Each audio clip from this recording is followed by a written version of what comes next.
Bonjour à tous.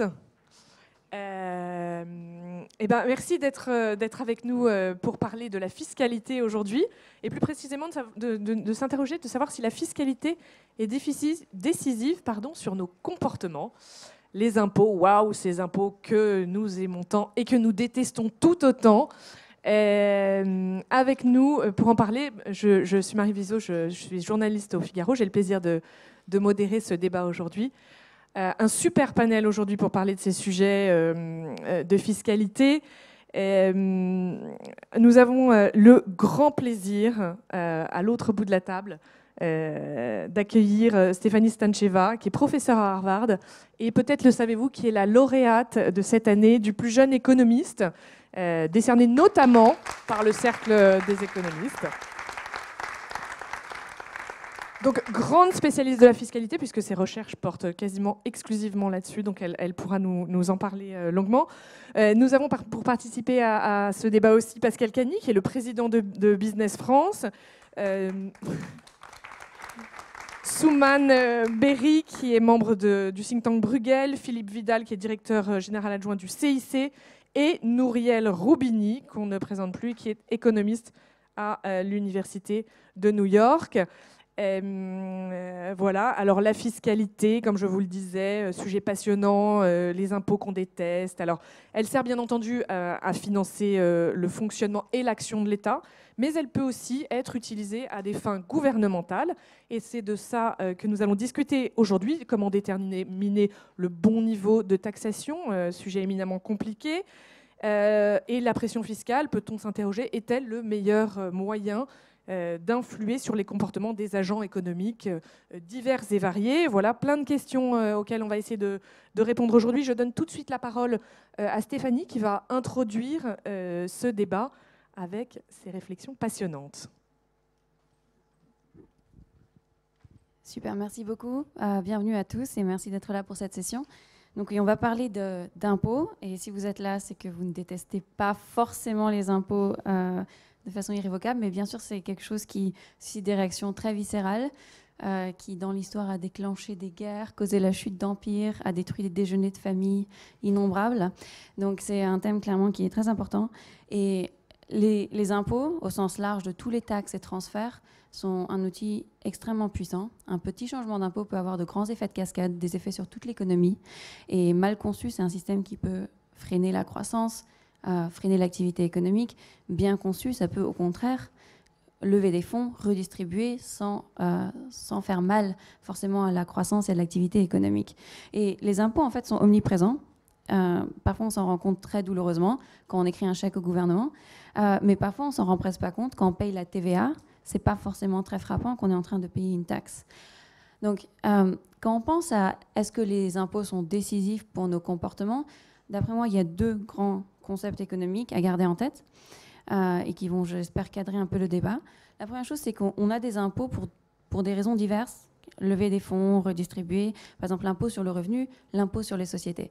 Ces impôts vont avoir des coûts économiques, c'est-à-dire ils vont changer le comportement des gens de façon qui n'est pas voulue, c'est-à-dire de façon qui est quelque chose de nocif qu'on essaye de minimiser. Dans ce cas-là, par exemple, les gens vont s'arrêter de travailler si on les taxe plus, vont épargner moins si on taxe l'épargne, vont immigrer s'il y a plus de taxes, etc., etc. Pareil pour les entreprises. Ça, c'est des effets qu'on dirait des nuisances, en quelque sorte. C'est des effets qui sont des coûts économiques et qu'on cherche à minimiser quand on met ces impôts en place.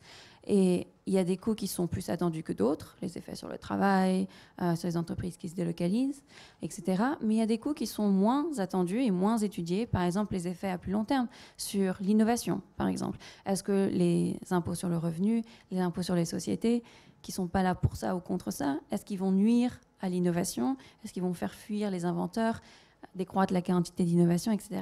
Je vais vous parler un tout petit peu de nouveaux travaux qui ont été faits là-dessus. Mais il y a un autre type, donc le deuxième grand concept, c'est des impôts qui en fait sont là explicitement pour corriger un certain comportement ou une certaine chose, ou au contraire l'encourager. C'est-à-dire qu'ils sont là pour corriger une friction de marché, une imperfection de marché, ce qu'on appelle une externalité.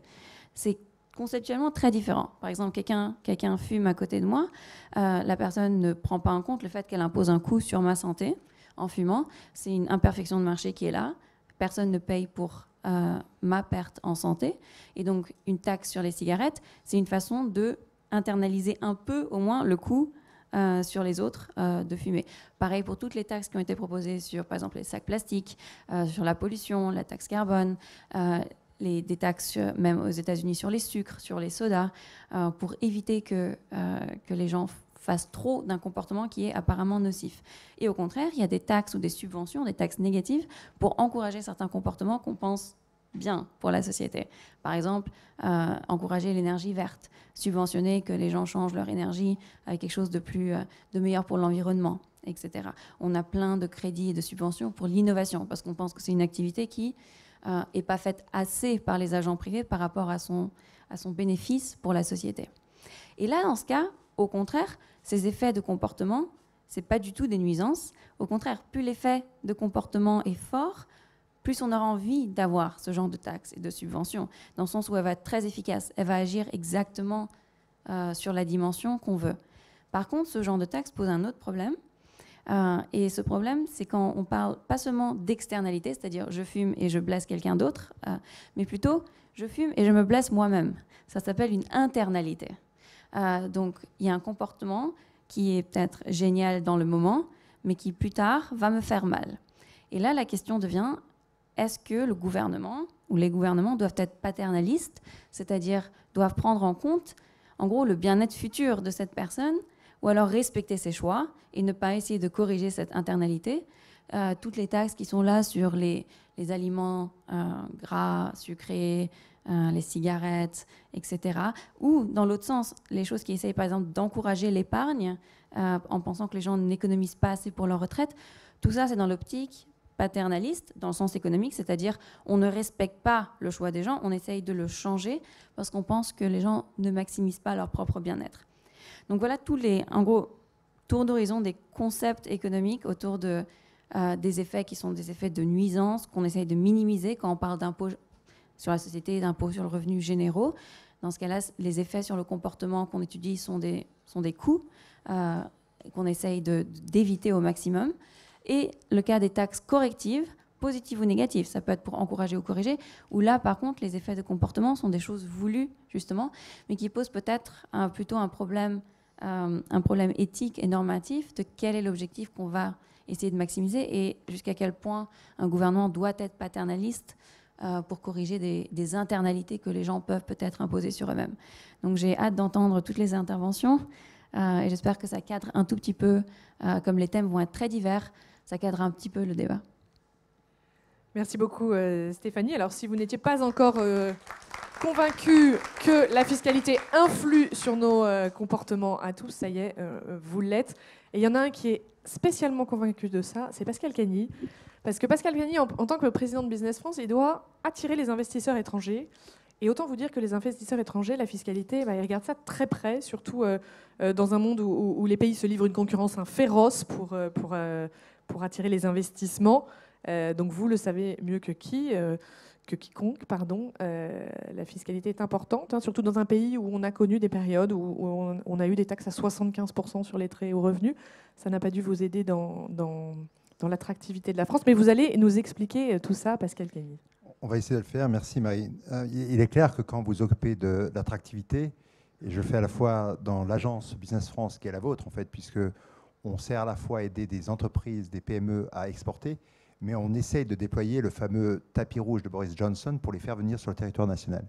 Et après, j'ai un rôle d'ambassadeur où on en a rencontré avec Cécile Andrieux et nos équipes plusieurs dizaines de milliers. Et ce qui est intéressant, c'est qu'il y a encore un temps de latence très fort sur la perception des investisseurs étrangers sur les taxes et sur la France.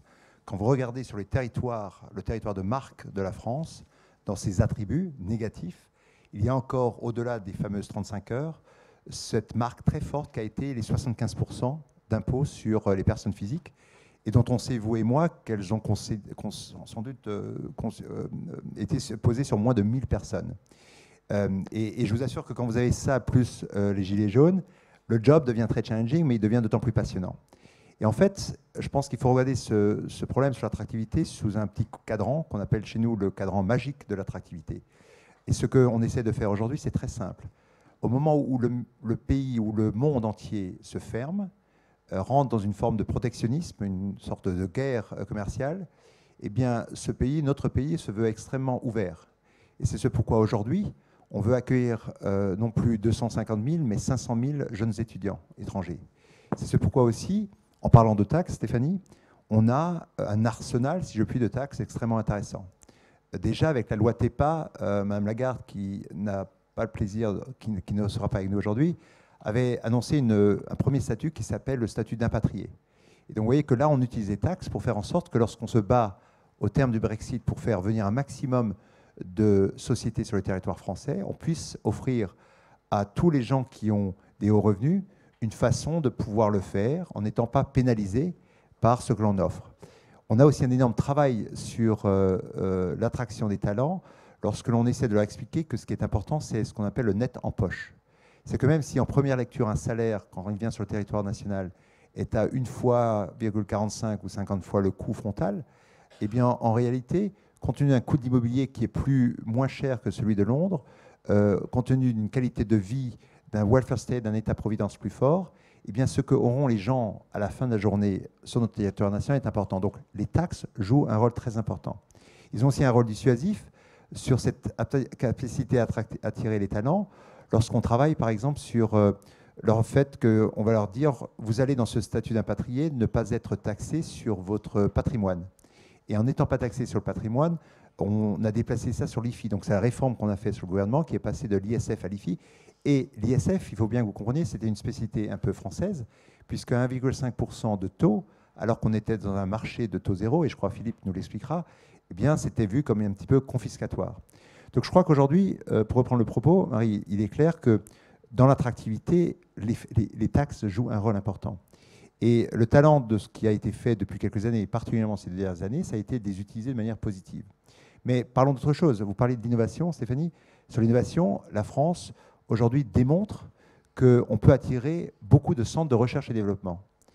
Et dans un moment comme celui de notre histoire, je suis heureux de vous dire que le 4 juin, Ernst & Young démontrait que la France avait plus de projets de recherche et développement que l'Angleterre et l'Allemagne réunis. Donc là, on travaille sur l'innovation. Et ce qu'on a aussi fait, c'est ce qu'on appelle le crédit d'impôt recherche.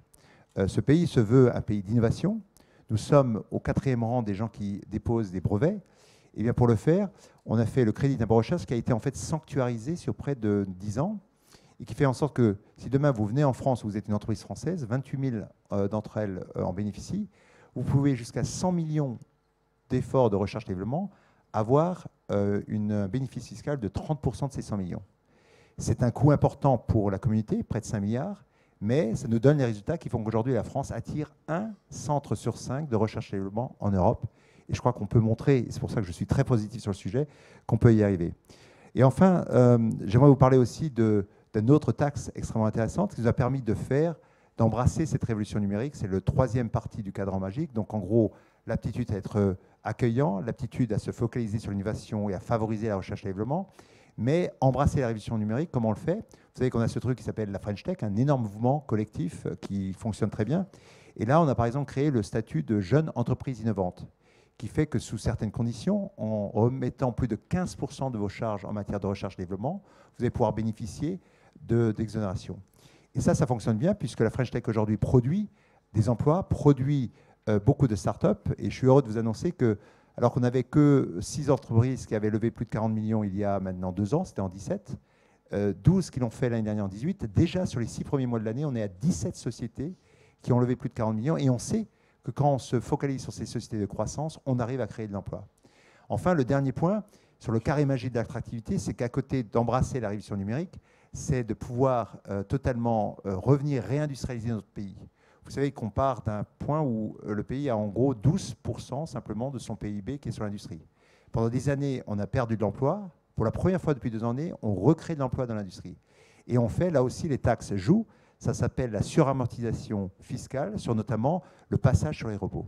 Donc vous voyez que finalement, dans ce carré magique, la taxe, comme le disait Marie, a un rôle essentiel. Et donc, je suis très heureux de pouvoir être là pour vous en parler. Merci beaucoup Pascal. Vous avez réussi à faire de la fiscalité française un cadran magique. On le retiendra. Merci beaucoup. Soumen Meri, vous êtes vous faites partie du think tank Bruegel, mais vous avez également été longtemps l'économiste en chef de Shell. Donc, vous, ce sont les sujets énergétiques et, allez, j'ose, environnementaux que vous maîtrisez sur le bout des doigts. Et vous allez pouvoir nous expliquer aussi comment les comportements environnementaux peuvent être influencés par la fiscalité. Well, let me start by thanking the Cercle des Économistes for the honor of including me on, in this program, in the rencontre, and particularly in this panel. I am with Bruegel, and that is as a result of my association with Shell, but I'm a non-resident of Bruegel, and I live in New Delhi, India, and I'm here from India. And so part of what I'm going to talk about is, as it were, these issues seen from the perspective of an emerging market. I will, of course, address the issue of the environment and climate change a little bit in that context. But I think since this whole conference is about trust, we need to remind ourselves that the fiscal power is at the heart of the sovereign, and particularly in a democracy. We know how much disagreement there has been within the EU about the sharing of fiscal power, and rightly so. So the fiscal power is essentially a political power, and the field that of public finance is really an attempt by economists to come up with some rules of the game, rules of the road, as Stephanie had said, to make sure that in raising revenue, the government doesn't do more harm than is absolutely necessary. Now, why am I saying all this? I'm saying all this because the larger theme of this rencontre is the loss of trust. And so I think we do need to ask ourselves today, who has more trust, the politician or the economist? And I think that there is unease out there that many of the reforms that economists had proposed, the reduction of capital gains, the reduction of marginal rates of income tax, etc., all of these were used by politicians to bring about, as it were, some of the inequality that we are now reacting against. So I wanted just to say that as an economist, we will come up with suggestions, but it should be understood that it is the prerogative of the fiscal authorities to accept those suggestions. Now, I want to address in particular the issue that Stephanie had raised about, as it were, taxes that are designed to deal with internalities and externalities, and to indicate how different the attitudes are in different parts of the world. The United States, as you know, is essentially committed to the notion that low taxes are, at least since Ronald Reagan, that low taxes are what stimulates growth. We have just heard that in Europe, there is a much greater commitment to the notion of social protection, and the whole mindset is as it were, affected by that. Why am I saying all this? I'm saying all this because the notion of which internalities and which externalities there is a consensus to act on is something that has to be expressed through the political system. I think that whether we're talking about soda taxes, whether we're talking about smoking, etc., we must look behind the imposition of the tax to what it is that created the social consensus that the political authorities must move on this. I'm almost out of time. Let me just talk about how all of this affects climate change in India. To say that India is one of the countries which is most affected by climate change, but whose emissions are also going to be significant going ahead. And it is important for people in this audience to realize that when you are talking about a country with a much less developed fiscal system and a much less developed, and of course much greater social needs, that the distributional effects of carbon taxes or various systems of carbon pricing, which will have their impact essentially through indirect taxation, where there may not be mechanisms for compensation, those complexities need to be taken into account. And I say this finally only because there is a belief that one size fits all. And I think the latest research that is coming out suggests that no, while it may be very attractive to try and impose a common carbon taxation regime around the world, I do think that the political realities will need to be taken into account. I think I'm more or less out of time. I'll leave it there. Wow, passionnant. Merci beaucoup, Souman Berry. On comprend plein de choses avec cet éclairage que vous nous apportez.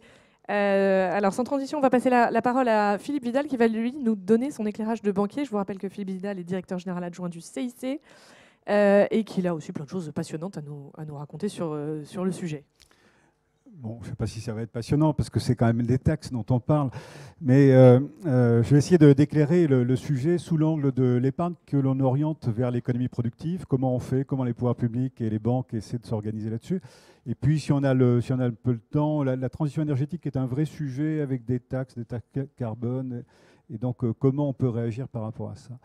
Donc sur le premier point, c'est-à-dire l'orientation de l'épargne vers l'économie productive, finalement l'État régulièrement, comme les banques, essaie de naviguer entre deux approches très différentes. Une approche qui est une approche d'avoir de l'épargne orientée vers les actions, l'épargne longue, l'épargne un peu risquée, celle qui financera quand même l'emploi de demain, donc on en a besoin. Et de notre côté, une épargne qui est l'attente principale des Français, en tout cas. C'est une épargne plus sécurisée, plus sûre, et donc qui n'est pas forcément une épargne mauvaise non plus, parce qu'elle stabilise le système financier. Et donc, ce que l'on peut dire, c'est que la fiscalité joue un rôle important. Donc, comme vous le savez, en France, vous avez à peu près plus de 80% des Français qui ont une épargne dite réglementée. Donc, c'est l'État qui fixe, l'État qui donne également une incitation fiscale tout à fait significative. Et en 2012, d'ailleurs dans un contexte un petit peu comparable à celui qu'on a connu à un moment où on a monté les taxes sur les personnes physiques, on a décidé de doubler le plafond sur le livret A. Et donc, je ne sais pas si c'était une mesure significative pour l'économie, mais en tout cas, c'était une mesure appréciée et on a vu les encours augmenter. L'impact est très important dans ce type d'épargne. On a en France un plan épargne-logement, beaucoup le connaissent. Ce plan épargne-logement avait une fiscalité qui lui permettait de progresser à un rythme très élevé. Et en début de 2006, l'État a décidé d'augmenter les fiscalités sur les plans d'épargne les plus anciens. Et d'un seul coup, en une année, l'encours a baissé de 10%. Au bout de 2 ans, la part de ce type de produit dans l'épargne globale des Français a diminué de 30%. Donc, juste un éclairage. L'assurance vie est également, évidemment, tout le monde le sait, un élément très important de l'épargne. 1700 milliards, c'est la partie la plus importante de l'épargne, une épargne relativement stable. Ce qui est beaucoup moins drôle, c'est le fait que l'épargne qui est plus risquée, elle, a plus de mal à s'investir. Et donc, on a quelques exemples où la fiscalité n'a servi à rien, et notamment le plan d'épargne en action pour les PME. L'État a envisagé que les banques puissent collecter 1 à 2 milliards au bout d'1 an. On a levé 400 millions. Donc, autrement dit, peu de choses. Symétriquement, et pour reprendre ce que disait Pascal Cagny, on a de plus en plus d'épargne qui vient vers le capital risque. Et là, on a une niche fiscale qui existe depuis longtemps, qui n'a pas bougé, et dans laquelle il y a quasiment zéro fiscalité si on laisse les capitaux réinvestis. Voilà, ça s'appelle le statut des sociétés de capital risque, et c'est tout à fait important pour financer l'économie longue. Donc, vous avez un panorama assez varié dans lequel on essaie de naviguer. Ce que l'on peut dire, c'est que si on veut que l'épargne s'investisse dans le long terme, il faut qu'il y ait une relative stabilité des règles du jeu.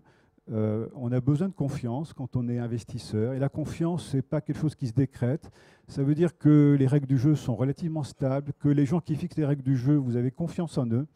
Et donc, tout ce qui est alternance gouvernementale est toujours un petit peu un facteur d'inquiétude, ça vous le savez. Il me reste donc 2 minutes, merci, pour la transition énergétique. Ça mériterait plus, mais on y reviendra peut-être tout à l'heure. Alors effectivement, il y a eu la taxe carbone, les gilets jaunes, on avait eu l'écotaxe, tout le monde s'en rappelle, ça a coûté 1 milliard à l'État, donc tout ça, voilà, avec des bonnets rouges cette fois-ci, le rouge et le jaune ne sont pas les couleurs privilégiées des Français. Et donc là-dessus, comment vous réagissez? Comment on peut effectivement avoir une approche constructive? Parce que tout le monde est d'accord, il y a un problème sur le climat, tout le monde est d'accord, le pollueur devait être le payeur. Tous les députés ont voté l'écotaxe en 2012. Et donc tout s'est arrêté. Et donc finalement, quelle réponse pour les banques? Comment réagir là-dessus? Je pense que quand on est dans une préoccupation qui concerne autant nos concitoyens, notre réponse à nous banques, mais notre groupe en particulier, c'est au fond de considérer qu'on doit faire nous-mêmes quelque chose. Et on répond de différentes manières, j'en dirai juste 3. Premièrement, c'est sur l'épargne, les fonds. ESG, environnement, social, gouvernance. La partie climat devient de plus en plus importante et là-dessus, on fait un effort tout à fait particulier. Le deuxième élément, c'est que nous-mêmes, par les offres de produits et de services sur la mobilité, on peut, sur notre propre fonctionnement, on peut aussi faire des efforts et on fait des efforts là-dessus. Ça, c'est normal comme toute entreprise en général. Et le troisième élément, c'est au travers des financements. Et là, on a changé un peu de dimension. C'est récent, en tout cas on le faisait pas, mais aujourd'hui on l'organise de manière beaucoup plus déterminée. On s'assure que dans les financements que nous faisons en général des taux un peu plus bas pour l'économie verte, pour les financements qui sont la transition énergétique, et on est aussi beaucoup plus draconien, et même on supprime des financements qui étaient faits pour ceux qui sont très pollueurs, centrales à charbon par exemple. Et donc ça, c'est une approche qui est relativement récente, mais qui est tout à fait déterminée. Merci, merci beaucoup Philippe. Vous avez quand même réussi à nous montrer en quelques minutes que de temps en temps la fiscalité avait un impact et que de temps en temps elle ne servait à rien. Et vous nous l'avez montré très concrètement dans vos exemples. Merci beaucoup. Nouriel Roubini, donc professeur à l'Université de New York. Le grand public vous connaît parce qu'en 2006, vous aviez annoncé la crise de 2008. Alors là, plus ou moins, vous nous prévoyez une prochaine crise pour 2020. On est un petit peu loin du sujet de la confiance qui nous réunit aujourd'hui, mais ce n'est pas de ça que nous allons parler, puisque Nouriel Roubini, vous allez nous parler cet après-midi de la fiscalité dans le contexte de mondialisation et de numérisation qui domine maintenant nos sociétés. Encore une fois, on vous remercie d'être fidèle et d'être là, et vous allez nous expliquer tout ça. Thanks very much for having me again here. It's a pleasure being back to AXA, to this great event. There is a saying in the United States that there are two things that are for sure certain in life. One is death, and the other one is taxes. You cannot avoid taxes, and you cannot avoid death. But we also know that there is currently a significant populist backlash, both against globalization, trading goods, services, movement of capital, labor, migration, but also a backlash against technology and big tech firms.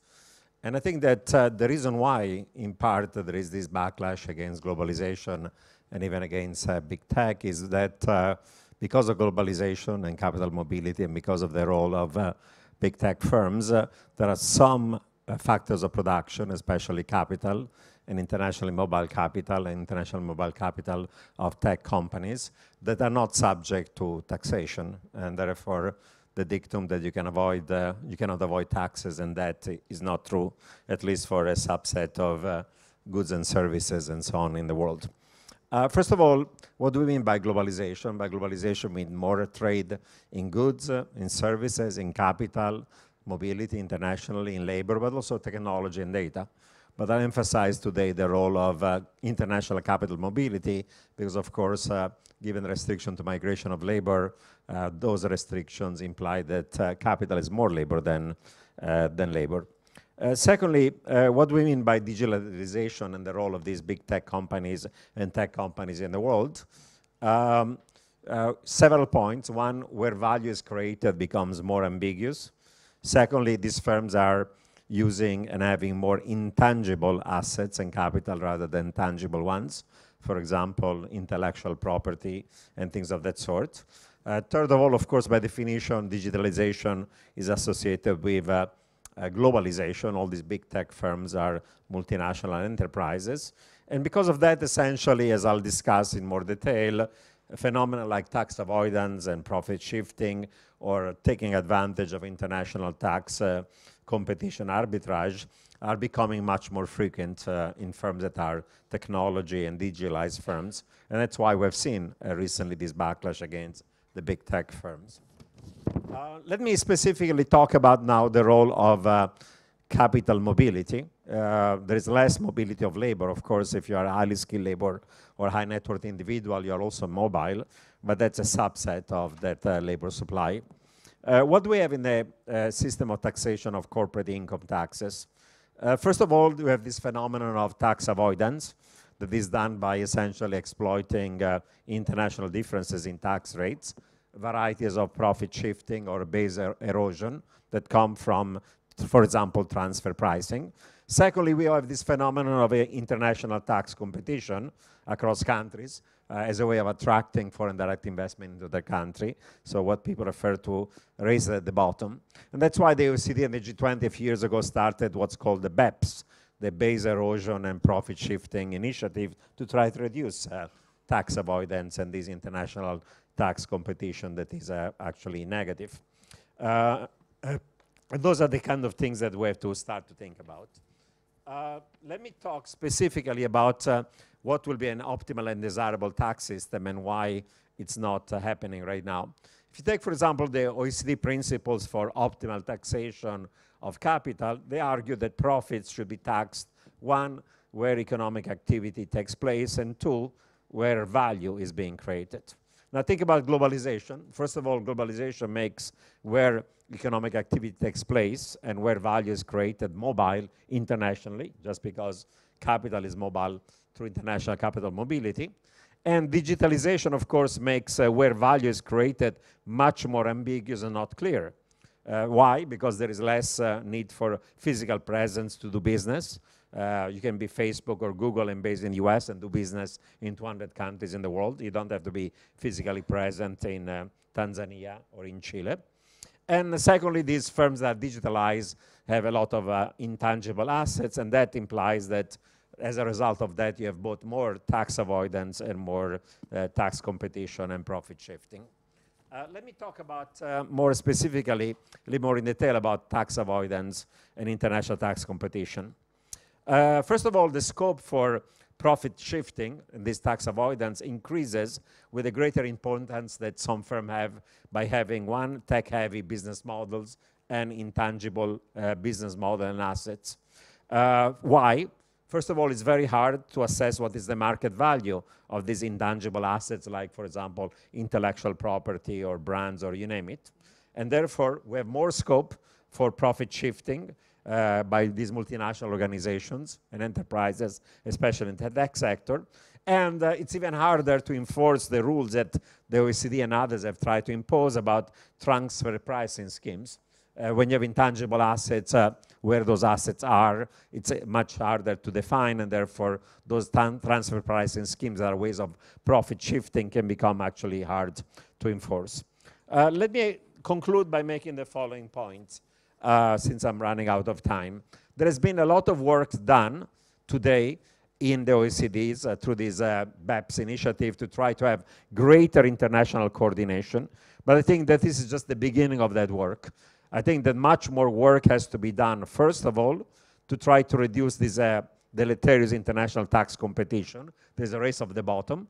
And secondly, much more work has to be done in order to tax properly these tech firms. Now, there are optimal design of tax schemes that should be occurring, but that's harder to do. That's why in practice, for example, some countries are now introducing these digital service taxes that say, regardless of what you claim per profits in the country are going to be, I'm going to tax a fraction of the revenue that come from you doing operation like providing digital services in my country, regardless of whether the profits are being recorded there or not. So that's a direction we're going. Maybe it's suboptimal, but I think that unless we're finding a way to properly tax capital, to mobile capital, and especially tech firms, the backlash against globalization, against big tech is going to become more severe over time. So this is a very important topic to address. Merci beaucoup, Nouriel Roubini. Alors, je vous ai vu tous sur le panel approuver, faire des approbations de tête sur ce que chacun disait. Est-ce que, notamment Souman Berry, je viens de vous voir prendre des notes sur ce que disait Nouriel Roubini. Est-ce que ça vous fait réagir, ce qui vient d'être dit? Est-ce que ça renforce votre réflexion? Est-ce que vous avez envie de partager quelque chose avec nous? Well, actually, what I was noting down was that while Nouriel was talking about corporate taxation, there has been a great deal of agitation in my country, India, about fugitive economic offenders. And that's a dimension of the global tax system that hasn't come up till now. There is a belief, rightly or wrongly, that while the rich countries lecture the poor countries on the need to contain corruption, which is very important, that they are more reluctant to take action against the fugitive offenders, the people who have benefited from that corruption, and then choose to use the financial system of the rich countries to keep their assets safe from repatriation. So that was what I was noting down, which is an offshoot. But for example, at the most recent G20 summit in Osaka, the Prime Minister of India, Prime Minister Modi, attempted to get such language in there to indicate that not only is it important to go after tax avoidance of digital corporations, but also to aim for restitution of ill-gotten gains. Thank you very much. Alors vous le savez, le Cercle des économistes organise tous les ans un concours qui s'appelle La Parole aux 18-25. Les étudiants se sont regroupés entre eux pour réfléchir à des questions qu'ils avaient envie de poser à nos panélistes. Nous avons normalement dans la salle leur représentante qui s'appelle Garance Durabi. Est-ce qu'elle est là, Garance? C'est vous? Ouais. Et donc, c'est vous qui allez poser la première question sur le sujet de la fiscalité à notre prestigieux panel. Merci. Bonjour à tous. En fait, avec les jeunes de La Parole aux étudiants, on a pensé à ces mots de Jean-Jacques Rousseau. La justice est une gigantesque toile d'araignée qui attrape la petite mouche et laisse passer les guêpes et les frelons. Et on pense que ces mots peuvent illustrer le sentiment de beaucoup de Français vis-à-vis de la justice fiscale actuelle. Donc on voulait vous demander si une véritable justice en matière de fiscalité est envisageable dans notre pays et quelle forme devrait-elle prendre? Alors, qui est inspiré par Jean-Jacques Rousseau? Et je vous donne le micro. Allez-y. Moi, j'avais écrit quelques notes, mais pas sur Jean-Jacques Rousseau, je vous rassure. Enfin, en tout cas, ça vous inquiète, je ne sais pas. Mais quand même sur cette thématique-là, qui est un vrai sujet, qui est le sujet de l'acceptabilité, de la fiscalité, du sens de l'équité, du sens du partage, du collectif. Qu'est-ce que l'on doit faire pour que, quand même, les entrepreneurs, les investisseurs viennent chez nous, créent des emplois et soient contents de venir et qu'ils aient cette confiance dans la durée. Donc si vous changez la fiscalité tous les matins à chaque alternance politique, ce n'est pas génial, parce que là, vous créez toujours un trouble. Et ce trouble, on l'a connu. Vous vous rappelez probablement du bouclier fiscal mis en place par Nicolas Sarkozy en 2012. Et donc l'objectif, c'était on avait un bouclier sur l'ISF, donc d'avoir peut-être des gens qui étaient partis, qui revenaient. Mais il n'y en a pas un qui est revenu. Parce que les gens se demandaient si effectivement cette décision allait être durable ou pas. Ils ont eu raison puisque l'alternance est venue et que 5 ans plus tard, l'ISF est repassé dans son format initial. Et donc cette non-capacité de notre pays à être suffisamment stable, solidaire, est un vrai sujet. Comment le faire? Alors comment le faire? Moi, je n'ai pas la solution, mais certainement dans le débat, certainement dans le partage, dans une bonne compréhension économique de ce qu'est notre pays et de l'endroit où on doit aller, de ce que doit être la redistribution. C'est un vrai sujet. Hein. Et peut-être pour contribuer à ce que tu disais, Philippe, moi je pense que quand je parle à mes investisseurs, ce dont on peut être fier dans notre pays, c'est pas tant de laisser passer les frêles et les frelons plutôt que prendre les petites mouches, mais c'est qu'aujourd'hui vous avez un système de gouvernance qui fait qu'avec ce qu'on appelle la haute autorité de la transparence de la vie publique, avec Tracfin, avec l'Internet et le fait qu'on a défini clairement des pays qui sont vus comme des pays ou des paradis fiscaux, et qu'il y a eu un grand débat, post-2008, qui a ému toute la communauté internationale, qui a fait que même la Suisse, puisqu'on n'est pas très loin, a été mis vraiment sur une pression forte. Je crois qu'on a au moins réduit les chances d'arriver à l'équation dont vous parliez, qui était tellement bien évoquée par Rousseau. Et je crois que, comme tu disais, Philippe, le propos aujourd'hui, c'est comment on peut faire en sorte de laisser l'initiative à des entrepreneurs. Maintenant que 60% des 18-25 comme vous disent qu'ils veulent devenir entrepreneurs. Ils n'étaient que 10 à 13% il y a 10 ans. Et qu'on sait que l'acte d'entreprendre est le seul acte qui crée de la richesse qu'on peut partager aujourd'hui. Donc on a un moment rare dans notre histoire, un moment que j'ai attendu moi pendant 20 ans en étant confronté à ce qui se passait dans la Silicon Valley, et qui fait qu'aujourd'hui on a un taux de création nette fort, le plus fort d'Europe. On a un taux de baisse ou de destruction de nos sites industriels qui est le plus faible. Et je vois ma ministre qui était là et sur laquelle elle a travaillé énormément. Donc on a vraiment un moment rare dans notre histoire. Donc je pense que plutôt que de pointer toujours sur les classiques du populisme, qui est de dire voilà les gros qui ne payent pas d'impôts et nous les petits on paye des impôts, il faut reconnaître qu'on a trouvé une sorte d'équilibre, que si aujourd'hui on veut favoriser l'entrepreneuriat, on a un système pour le faire, on peut faire venir des talents sur le territoire national, on arrive à le faire, qu'au global on utilise la fiscalité pour de bonnes raisons, quand on veut faire de la recherche et développement dont on sait qu'elle sédentarise sur le territoire national le job pour la longue durée. Et que surtout, on y met de la valeur ajoutée. Et nous avons chez Business France, mais au sein d'ailleurs de toutes nos agences, vraiment une expérience très claire que les 28 000 entreprises étrangères que nous avons fait venir sur le territoire national sont aujourd'hui créatrices de 10% des emplois français, 20% de l'effort de recherche nationale et 30% de l'export. L'export qui est aujourd'hui en France encore en déficit à plus de 60 milliards. Donc tout ça pour vous dire que plutôt que d'avoir ce langage extrêmement agressif, il faut reconnaître qu'on a en fait plein de choses extrêmement intéressantes qui fonctionnent et qu'il faut passer son temps à regarder un peu plus le verre à moitié plein plutôt que le verre à moitié vide. Pascal m'a enlevé une idée qui était effectivement essentielle par rapport à votre question, c'est que la transparence aujourd'hui sur la planète finance est très très large, très très large. Ça s'appelle l'échange automatique d'informations. Et si vous ouvrez un compte en Suisse, il n'y a pas de problème. Le fisc français connaît les avoirs, les revenus que vous avez eus là-bas, en Suisse ou ailleurs. Vous avez au moins 150 pays qui ont signé un accord d'échange automatique d'informations sur la planète. C'est un mouvement qui vient depuis peu, hein, mais qui est aujourd'hui complètement opérationnel. Donc c'est vrai que pour le coup, la toile d'araignée, elle prend beaucoup de monde. Hein. Merci beaucoup.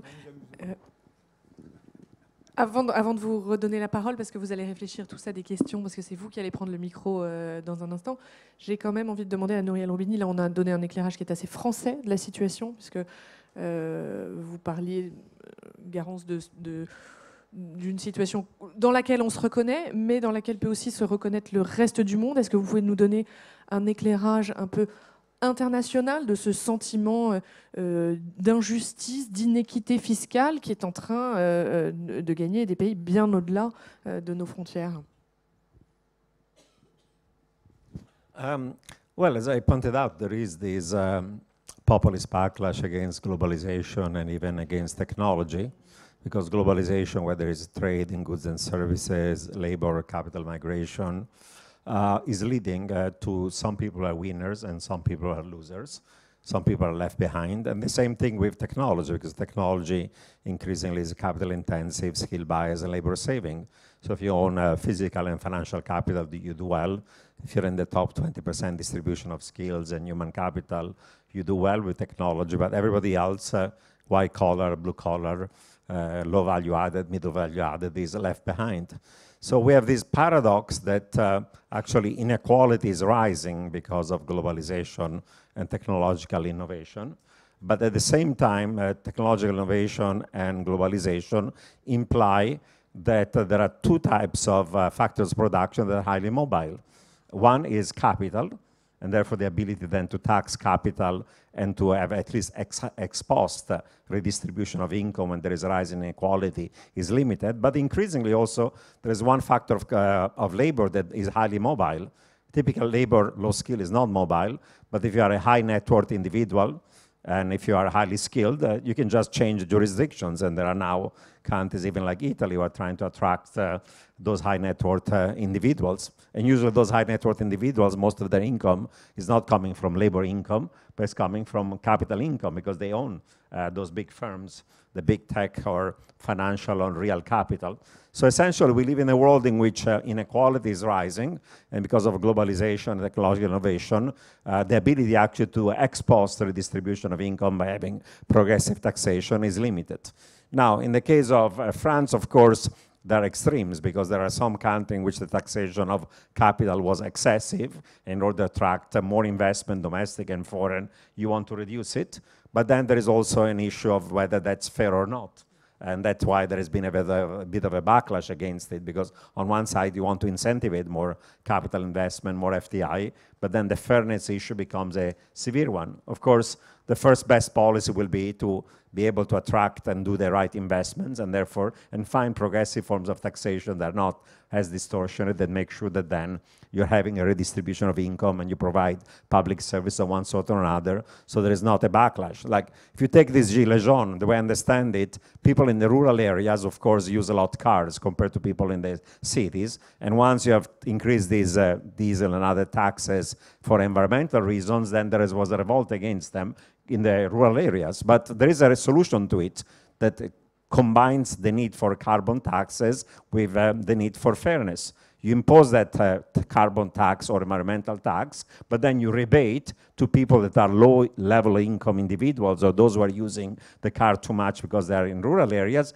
You rebate that tax back to them. Therefore, there is not a loss of income. So if you think creatively, there are ways actually in which you can do the right things, like taxing externalities are negative, like those that are coming from the environment, and make sure that this system is also progressive, as opposed to being economic and taxation-wise regressive. But you have to be creative about it. Merci beaucoup. Alors à vous, puisque nous avons l'immense plaisir de vous donner la parole pour vos questions, vos interrogations, vos commentaires. Je ne sais pas s'il y a un micro qui se balade dans le... Super. Donc on prend toutes vos questions, elles seront toutes passionnantes. Et on a 5 formidables personnes pour vous répondre.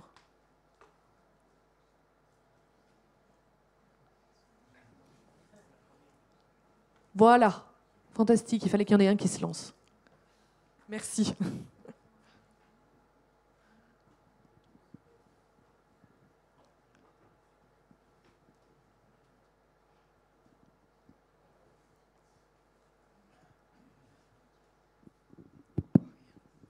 Merci. Bonjour. Je vais essayer d'être rapide. On a l'un des pays les plus redistributifs en termes de taxation, et pourtant les gens ont toujours le sentiment qu'on on a un système injuste. Est-ce que vous pourriez donner votre opinion là-dessus?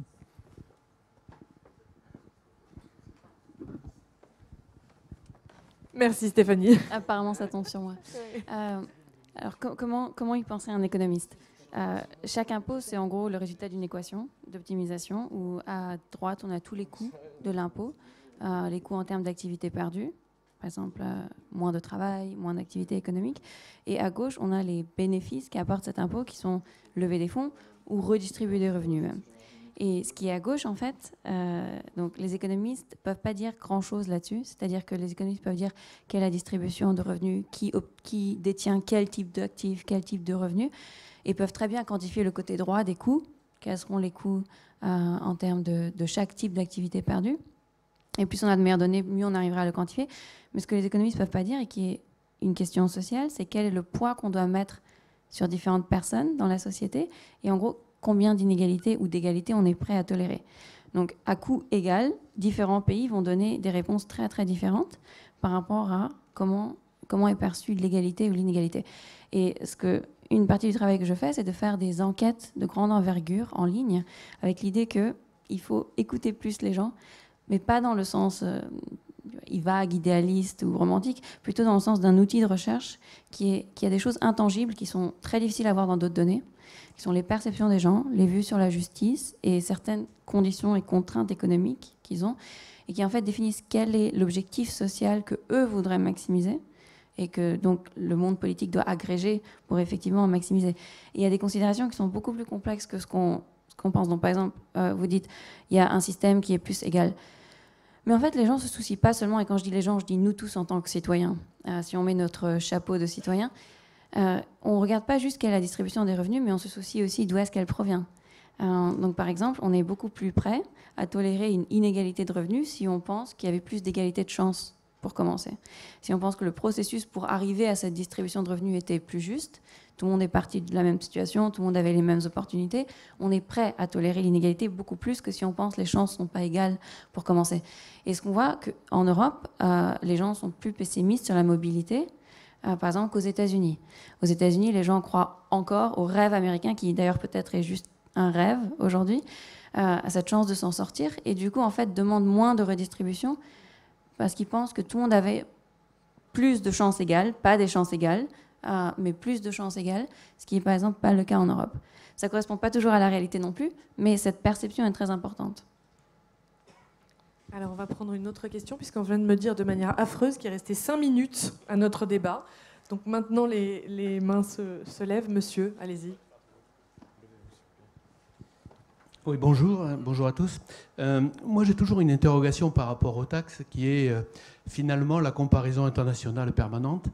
C'est-à-dire que les entreprises, les multinationales, elles ont finalement devant elles une centaine, plus de 200, presque 200 pays, bon, etc., avec des systèmes de taxation différents. Et elles font leur marché un petit peu, pas uniquement sur cet aspect-là, mais l'aspect fiscal fait partie des éléments de réflexion.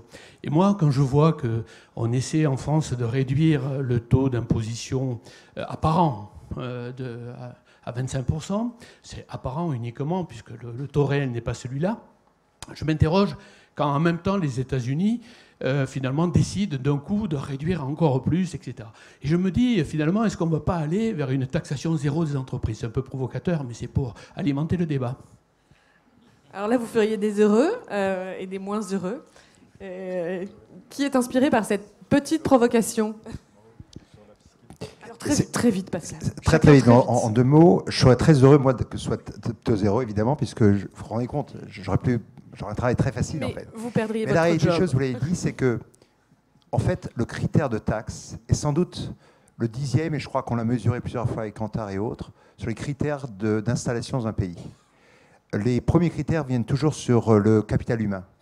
Parce que dans une économie de la connaissance comme la nôtre, la quête qui est la plus importante, c'est est-ce qu'on va avoir les opérateurs ou les gens qui vont créer la valeur ajoutée ou les produits. Ensuite, ce que vous et moi et nos parents ont bâti, c'est-à-dire des infrastructures de qualité reconnues dans le monde, un service autoroutier fort, des infrastructures portuaires extrêmement importantes, la possibilité d'avoir le haut débit sur la plupart du territoire, ont un deuxième rôle extrêmement important. Et si on descend un petit peu dans cela, la pérennité dont parlaient d'ailleurs Nouriel et Philippe du système fiscal devient extrêmement important aussi. Donc vous voyez que finalement, et sans vouloir, Stéphanie, ne pas donner trop d'importance aux taxes, je pense qu'on revient sur les fondamentaux qui est people, infrastructure, la cohérence d'une politique gouvernementale, et une fois qu'on a fait cela, on se bat sur les autres éléments. Tout ça vient quand même ensemble lorsqu'on regarde le prix d'un salarié. Et j'aimerais juste, pour conclure, peut-être vous donner l'exemple de Symphony, une société qui était en Californie, qui est en train de challenger Bloomberg, géré par un Français, qui a fait un panel de 19 pays. Il en est arrivé à la conclusion avec Ernst & Young qu'au global, pouvoir installer 30 ingénieurs aujourd'hui, demain plus de 100 à Sofia, qui allait lui coûter 100 à 150 000 euros en coût complet, et qui allait surtout avoir un taux de rotation, c'est-à-dire d'émissions beaucoup plus faible, était extrêmement bénéficiaire, et que la France était le meilleur pays pour le faire sur 19 pays. Donc je pense qu'aujourd'hui, il faut qu'on ait conscience de cela et qu'on joue avec ces différents indicateurs en sachant qu'on a d'énormes actifs en main, mais qu'il faut mieux le laisser savoir. Merci beaucoup. Alors, malheureusement, on ne va pas pouvoir prendre de questions. On va laisser une phrase de conclusion à chacun de nos intervenants. Et c'est Stéphanie qui se chargera du mot de la fin. Je suis désolée, surtout que je vous avais bien challengé sur les questions, pardon. Donc, je vous laisse à chacun, allez, en 30 secondes, conclure sur ce sujet passionnant, et on le voit, qu'est la fiscalité. Si, oui, les impôts sont un sujet passionnant et clairement très très complexe. Et il ne faut pas oublier qu'il y a une des parties, comme je l'ai souligné et comme a été souligné par les questions, qui dépend vraiment des jugements sociaux et des valeurs sociales qu'on a envie d'implémenter. Les économistes ne peuvent pas dire quel est l'objectif social qu'on doit maximiser, ils peuvent juste dire quelle est la meilleure maximisation étant donné cet objectif. I guess for me, it's really the question of whether the society is more worried about opportunity or outcome. And I think that's the tension we've heard through the debate. Well, I would say, you know, when there is excessive rise in inequality, whatever the reason might be, there is usually a backlash that leads then to populism, if not eventually to civil war or even revolutions. And of course, taxation is only one factor, but thinking also about how one can have a tax system that on one side incentivizes greater growth, but also becomes more fair and more progressive, has to be the biggest challenge we're facing in our times. Moi, j'aimerais peut-être simplement passer de la France à l'Europe et vous dire qu'aujourd'hui, la vraie bataille, ce sera celle d'un capitalisme d'État chinois avec les États-Unis, et que j'aimerais qu'on mette sur l'agenda de l'Europe un peu plus le système fiscal. Pourquoi aujourd'hui vous avez un taux de succession de 4% en Italie alors qu'il est de 45% au maximum en France? Pourquoi vous avez une division standard sur le taux d'imposition des grandes sociétés qui peut aller de 33 à 10%? Je crois que c'est des questions qui font vraiment pour bâtir cette prochaine Europe que tous nos 18-25 appellent de leur vœu. Oui, donc la stabilité est certainement un facteur important. On sait que la fiscalité n'est pas non plus l'élément complètement déterminant. J'ai essayé de le montrer sur la transition énergétique, où il y a aussi d'autres formules, où il y a aussi d'autres manières d'amener l'adhésion de nos concitoyens sur une politique qui est partagée, et où la fiscalité a son rôle, mais son rôle doit être relativement limité et ne doit pas être déterminant à 100%. Merci à tous, merci infiniment, merci à vous d'avoir suivi ce débat. On vous retrouve très vite pour les sessions suivantes.